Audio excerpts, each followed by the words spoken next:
Pode apagar.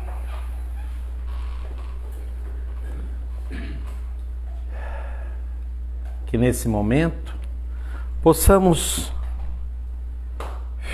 acalmar nossos corações, fechar nossos olhos e deixar de lado, nesse instante, todas as nossas preocupações materiais.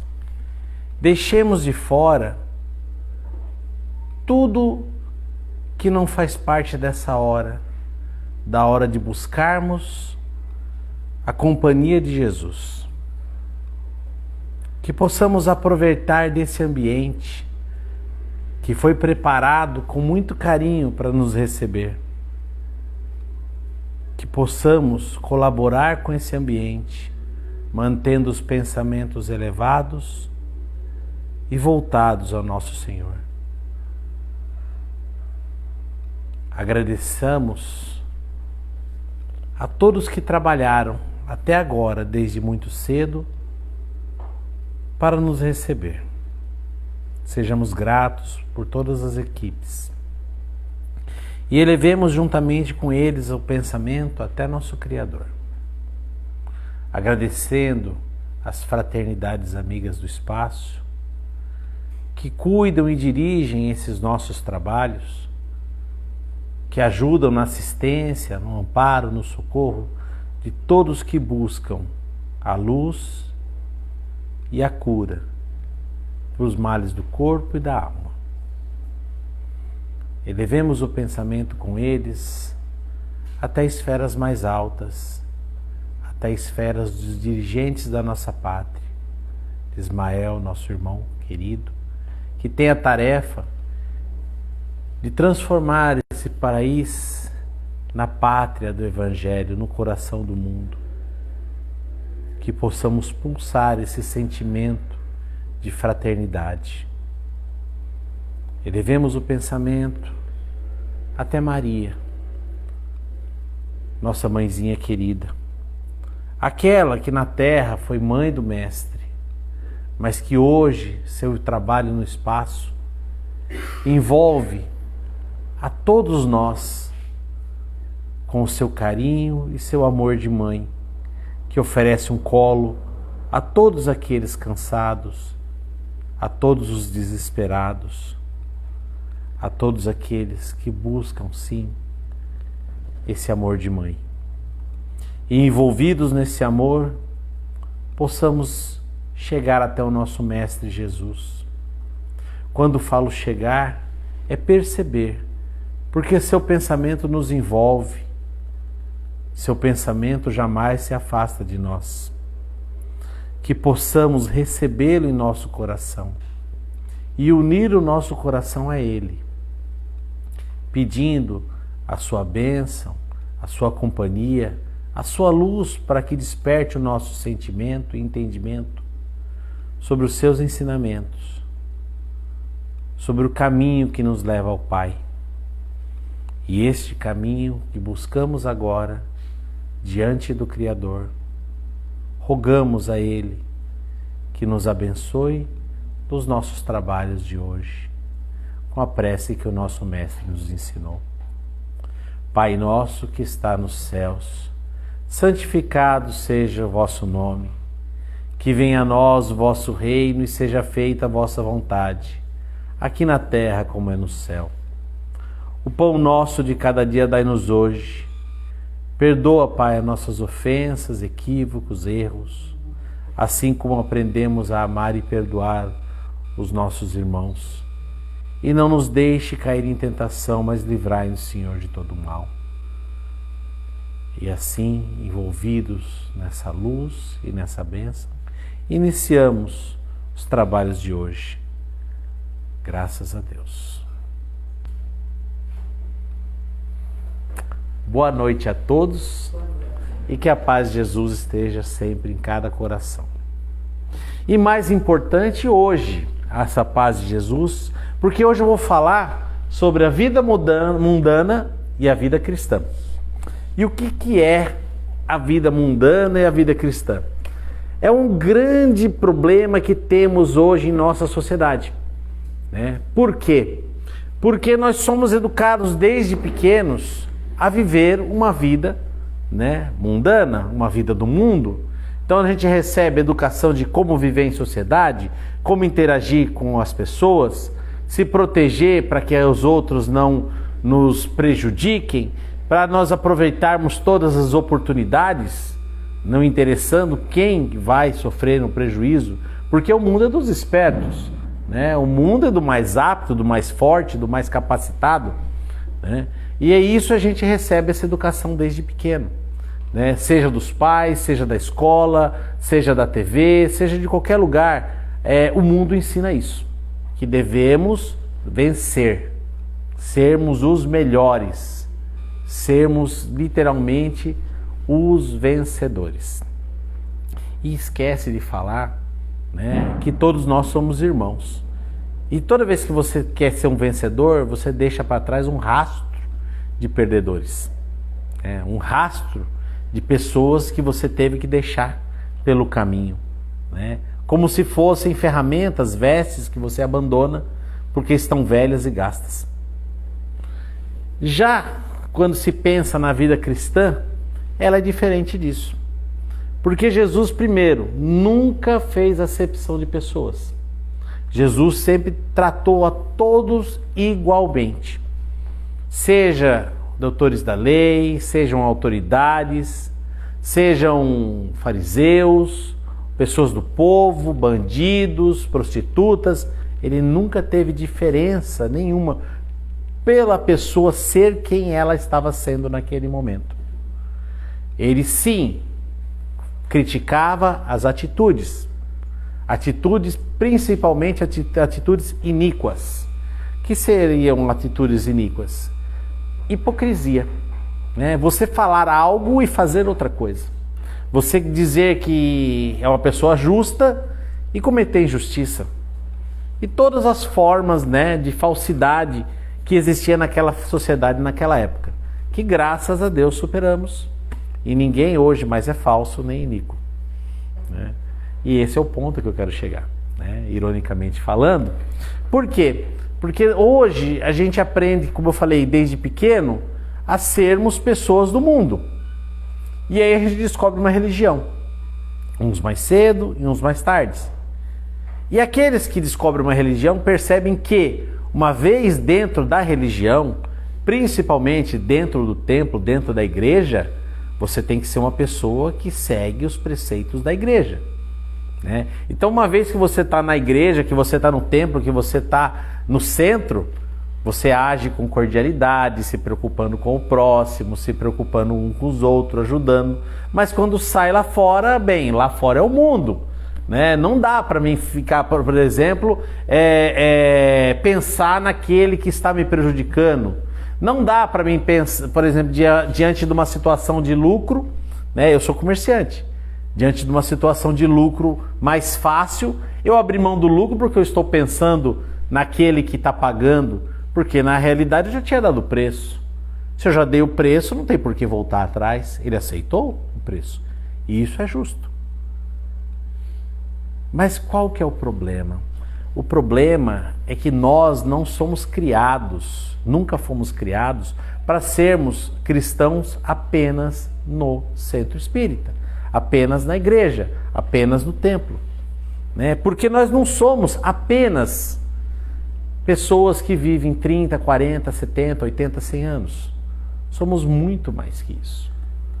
Somos filhos de Deus, imortais, criados para sermos eternos. E aí isso pesa. Pesa porque você quer trazer a qualidade, trazer o ensinamento de Jesus para viver 1 hora por dia, né? 1 vez por semana, 4 vezes no mês, e não sabe porque a tua vida não vai para frente, né? No sentido espiritual da palavra. De repente a gente até consegue uma vantagem material, né? Mas a respeito da minha felicidade, daquele preenchimento da minha alma, né? A respeito do meu contentamento como ser, por que não funciona? Por causa desse conceito que fomos criados dizendo que o mundo é uma coisa e a religião é outra, né? E esse é o grande trabalho nosso. como viver lá fora sendo alguém que entende, que aceita Jesus. Eu gosto desse termo, aceita Jesus, né? Nossos irmãos evangélicos usam aceitar Jesus, mas acho ele perfeito. Por quê? Porque Jesus traz os ensinamentos, né? Traz a sua interpretação, por exemplo, do Velho Testamento. Ele lê o Velho Testamento em seus sermões, em suas atitudes, pratica o Velho Testamento, dando uma acepção moral a tudo isso. Quando eu falei da iniquidade, por quê? Porque chegava lá na época de Jesus, e os fariseus, que eram doutores da lei, conhecedores de todas as leis da Torá, todas as leis que Deus tinha trazido através da mediunidade de todos os profetas do Velho Testamento, eles praticavam o bem conforme o Velho Testamento, mas colocavam o seu interesse pessoal naquilo. Então, por exemplo, tenho que cuidar daqueles que são necessitados. Está escrito lá no Velho Testamento, né? Aí eles vinham e falavam, sim, que são necessitados, mas que sejam filhos, né, de Abraão. Então, se o necessitado era um estrangeiro, deixa morrer. Tem que cuidar dos doentes. Mas está escrito na lei que aquele que é doente, tem doença de pele, é um castigo de Deus. Então eu não preciso cuidar. Abandona nos vales dos leprosos. Né? Então eles buscavam brechas na lei para justificar suas más ações. Ou seja, para justificar o seu desinteresse pelo próximo. Para justificar a sua busca por apenas vantagens materiais. Por isso que Jesus chamavam eles de iníquos. Vós que cometeis a iniquidade, né? Vós que são falsos, que são limpos por fora e cheios de podridão por dentro, sepulcros caiados. Porque não basta a gente só mostrar em determinados locais que a gente é cristão, que a gente tem uma religião, que a gente aceitou Jesus. É muito conveniente, né? Diga de passagem. Você falar, eu sou cristão, eu acredito em Deus, eu sou uma pessoa de bem. Né? Mas a pessoa de bem, o homem de bem, como diz no Evangelho segundo o Espiritismo, não é aquela pessoa que diz que é. É aquela pessoa que tem atitudes de bem. Aqui no livro, no Evangelho segundo o Espiritismo, no capítulo 17, o Sede Perfeitos, tem um trecho muito bom que chama O Homem de Bem.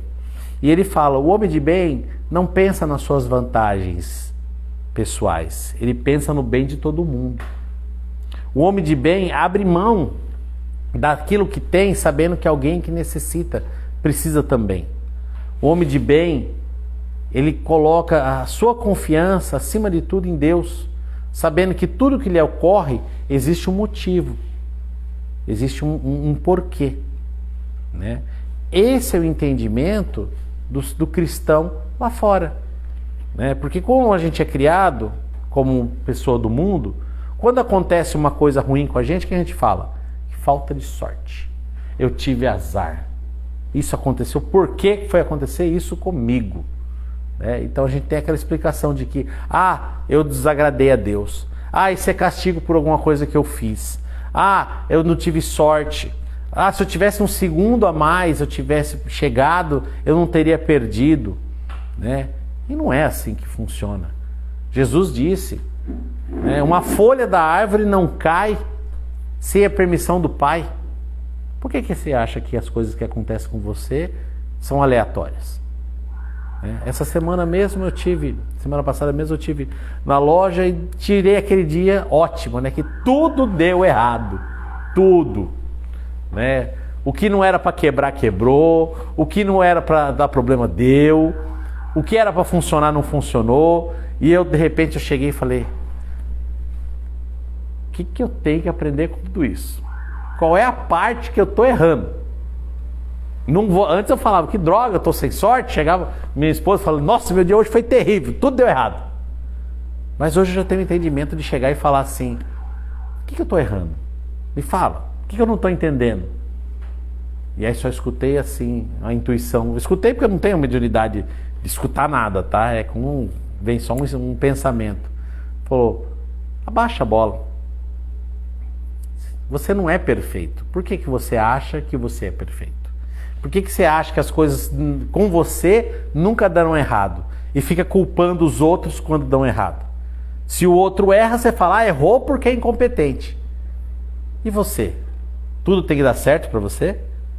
Então entenda que todo mundo está sujeito a fazer as coisas de um jeito certo ou errado conforme a vontade de Deus.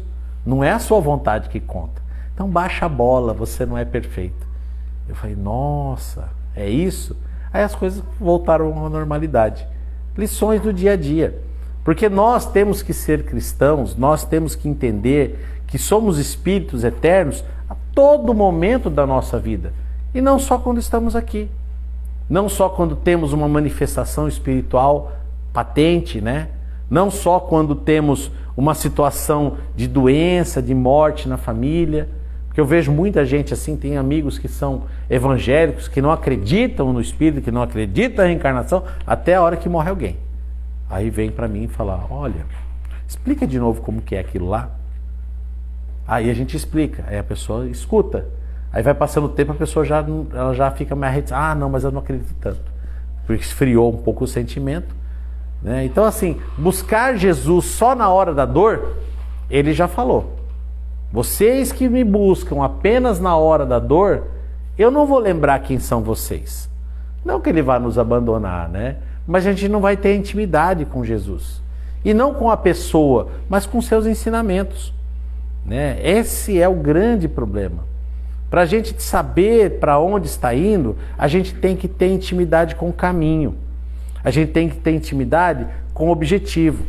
Quando a gente vai viajar hoje em dia, antigamente não, né? Mas hoje em dia, eu vou viajar para algum lugar.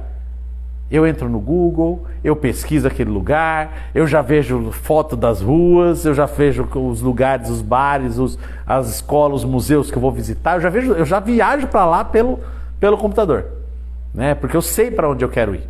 Vejo o transporte, vejo a condução, como eu vou chegar lá, quanto custa, quanto é o hotel, eu vejo tudo, me planejo para ir. Quando eu vou viajar, eu tenho tudo certinho, porque eu já vi, eu já conheci, eu sei o que eu preciso. Por que na nossa vida a gente não faz isso? Por que na nossa vida a gente deixa tudo Deus dará e vai vivendo cada dia empurrando? A gente se preocupa com o trabalho, a gente se preocupa com a família, a gente se preocupa com a casa, mas o lado espiritual a gente não se preocupa. Eu falo, às vezes você vai comprar uma casa, você faz um plano de comprar uma casa, você escolhe a casa, você vê quantos cômodos, você vê o bairro, você vê tudo. Aí você vê os teus recursos, e aí você faz um financiamento e se planeja para comprar. É trabalhoso? É. É um plano demorado? É. Na maioria das vezes é. O meu pelo menos demorou pra caramba. E aí você consegue. A vida espiritual, que é muito mais simples, a gente tem tendência a não se planejar. A gente não coloca, olha, eu quero aprender tal coisa. Porque assim, quando a gente fala vida espiritual, eu não estou falando para a gente buscar o céu. Eu estou falando para a gente apenas refletir e viver conforme a nossa essência.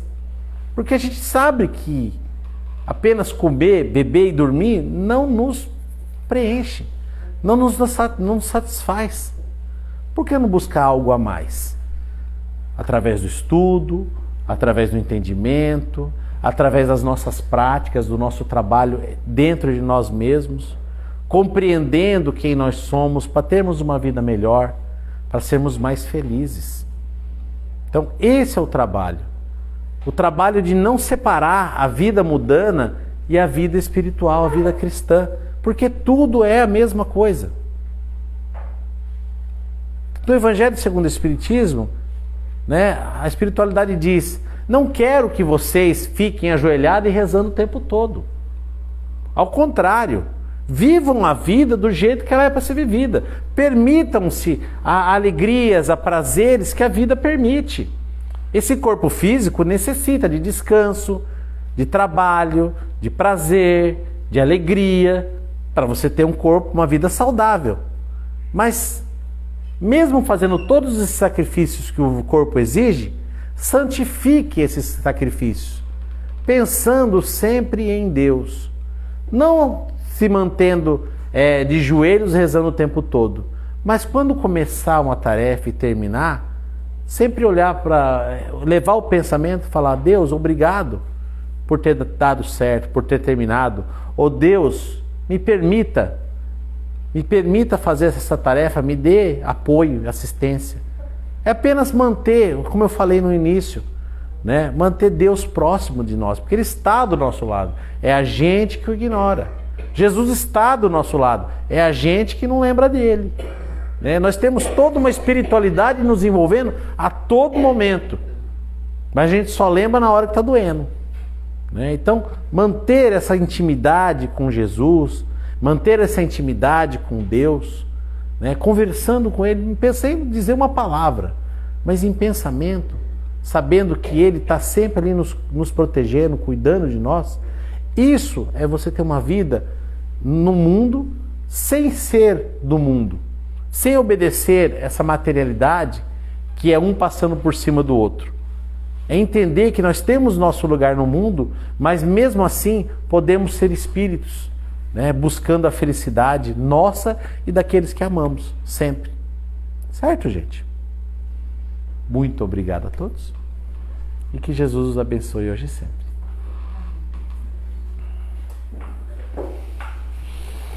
Nesse momento, eu convido a todos a fazer uma coisa maravilhosa, que é vibrar.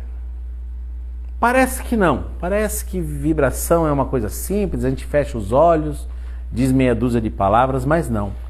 A vibração, ela é algo que tem que sair do nosso coração. A gente sente que quer doar, que quer dar o nosso melhor pensamento, o nosso melhor sentimento, como se fosse uma onda, uma vibração, uma luz que a gente direciona àqueles que necessitam. Então, nesse momento, a gente vai concentrar essa luz. Vamos doando, vamos vibrando, vamos projetando essa luz a todo o nosso planeta. Imaginando a Terra como um pequeno globo voando no espaço, como a gente se lembra dos mapas do globo terrestre, e imaginando ele sendo iluminado, ele ficando um azul brilhante, né? A gente vê esses raios de luz envolvendo a todos os cantos do planeta. Vamos concentrando essa luz ali no leste europeu, na África, no Oriente Médio, em todas as regiões ainda onde o homem esquece da sua humanidade e ainda busca interesses tão mesquinhos. Vibremos muito amor, projetamos uma luz para trazer entendimento a essas pessoas, entendimento de compreensão, entendimento de fraternidade, de amor. Vibremos por todos os nossos irmãos que passam pela aprovação, pelas misérias, sejam misérias do corpo, sejam misérias financeiras, misérias sociais, misérias da alma. Projetemos essa luz a todos os nossos irmãos da África e de todos os outros lugares que sofrem. América Central. Em especial, agora vamos vibrar para a nossa América Latina, esse povo que esbanja sentimento, dotado de um coração que envolve família, de um coração que ama, mesmo que ainda de uma maneira tão pequena. E nesse continente fica o coração, o Brasil pulsando. Vibremos pelo nosso país. Nesse dia de hoje, vibremos por todos os nossos irmãos que ainda com sentimentos ainda tão mesquinhos, buscam através da força e da violência atingir seus objetivos. Essa pátria, guiada por Ismael, tem que vencer e se tornar potência, mas a potência do Cristo, a potência do coração. Vibremos por todas as religiões, porque elas têm a obrigação de levar o homem a Deus. Que façam o seu trabalho. Vibremos pelo nosso espiritismo, que esclarece e igualmente trabalha pelo bem. Vibremos por essa casa que nos acolhe, simples, mas com tanta luz. Vibremos pelos nossos lares, por todos aqueles que ficaram em casa, por todos aqueles que sabemos que necessitam, pelas dores do corpo ou da alma.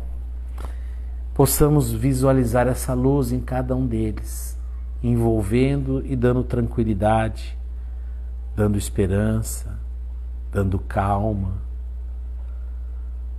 alívio de suas dores, reconciliação, amor. Que possamos vibrar amor a todos que nos cercam. Que essa vibração sirva para construir pontes entre os nossos corações, principalmente dos nossos opositores, dos nossos inimigos. Porque todos são nossos irmãos e um dia vamos chamá-los de amigos, de irmãos. Vibremos pelos nossos trabalhos materiais, pelo nosso estudo, pelo nosso ganha-pão. Por tudo que fazemos, pedimos a bênção do Senhor. E nesse momento, vibremos por nós mesmos, para que tenhamos sempre a força e a coragem de continuar em frente no caminho que Jesus nos mostra. E assim, envolvidos nessa luz, passamos à próxima parte dos nossos trabalhos. Que assim seja.